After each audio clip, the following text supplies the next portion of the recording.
Good morning. তো চলো সকাল সকাল আবারও একটা ভিডিও নিয়ে তোমাদের কাছে চলে এলাম। তো এই যে যাকে দেখতে পাচ্ছেন আমার হাতে, তিনি হচ্ছেন আমার জীবনের সাথে ওতপ্রোতভাবে জড়িয়ে গেছে। যদিও বা আমার থাইরয়েড এখন কন্ট্রোলই, তবুও ডাক্তারবাবু বলেছে এটা খেতে যাতে কন্ট্রোলে থাকে। তো চলো, আমার মতো কে কে আছো যারা লুচি দিয়ে চা খেতে ভালোবাসো? লুচি হোক, পরোটা হোক, রুটি হোক, এইগুলো দিয়ে চা খেতে তো আমার ভীষণ ভালো লাগে।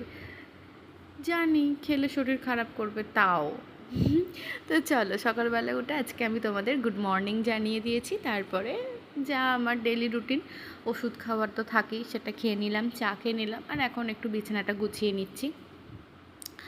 তো এই বিছানা গোছানো না একটা বিশাল বড় যুদ্ধ, তাই না বলো? সকালবেলা ঘুম থেকে উঠে ভালো লাগে না, বাট বেসিক্যালি এই কাজটা মাই করে, কোনো কোনো দিন আমি মাকে একটু হেল্প করে দিই আর কি।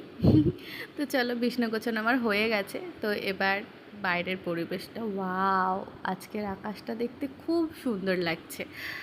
আজকের আকাশের অনেকগুলো শট নিয়েছি, মানে আকাশটা বিভিন্ন রকমের আজকে হয়েছে, কখনো ঝলমলে রোদ, কখনো আকাশের মুখ ভারী, কখনো আবার বৃষ্টি। তো চলো তার মধ্যেই চলে এলাম সকালবেলার খাবার করতে, হ্যাঁ টিফিন করতে। তো এখানে টিফিন করে নিলাম, আজকে একটু ম্যাগি করলাম। আমার মতো করে কে কে ম্যাগি করে খাও আমাকে বলো, যেরকম আলু পেঁয়াজ ভেজে তাতে জল দিয়ে মশলা দিয়ে ম্যাগিটা সেদ্ধ করে। তো আজকে যেহেতু ওয়েদারটা ভালোই ছিল, তাই আমি বেশ একটা ওয়েদারের ফিল নিতে নিতে ম্যাগিটা খেয়ে নিলাম। তারপর অ্যাজ ইউজুয়াল এখানে রান্না করতে চলে এলাম। আজকে করলা ভাজা হয়েছে আর মাছের মাথা দিয়ে বাঁধাকপি, ডাল, আমরা টক, ওটা কড়াই ছিল। তো যাই হোক, তো রান্না তো প্রায় হয়েই এলো। আর এখন তো সিজনের কাঁঠাল, সব বাড়িতে বাড়িতেই কাঁঠাল।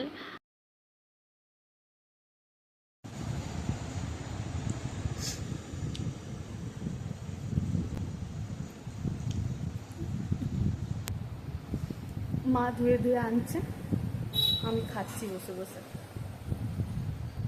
খুব একটা যে আমি কাঁঠাল খাই তা না, মোটামুটি ভালো লাগে আর কি, ওই আর কি। আম লিচু যেরকম একটা ফেভারিট, কাঁঠাল আমার অতটা ফেভারিট নয়। আর তারপরে কাঁঠাল, শ্বশুরবাড়ি থেকে যে কাঁঠালগুলো সেদিনকে বার্থডের ব্লগে দেখলে তো পাঠিয়েছিল, সেটার আমি ভিডিও করতে ভুলে গেছি। আর আমাদের ও বাড়ির কাঁঠালগুলো না খুব কি বলে মা ওইগুলোকে, খাজা, খাজা কাঁঠাল।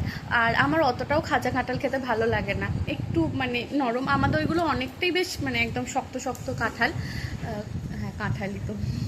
তো যাই হোক, আর আমিও এখানে স্নান টান সেরে চলে এসেছি, ওই একটুখানি আর কি রূপচর্চা।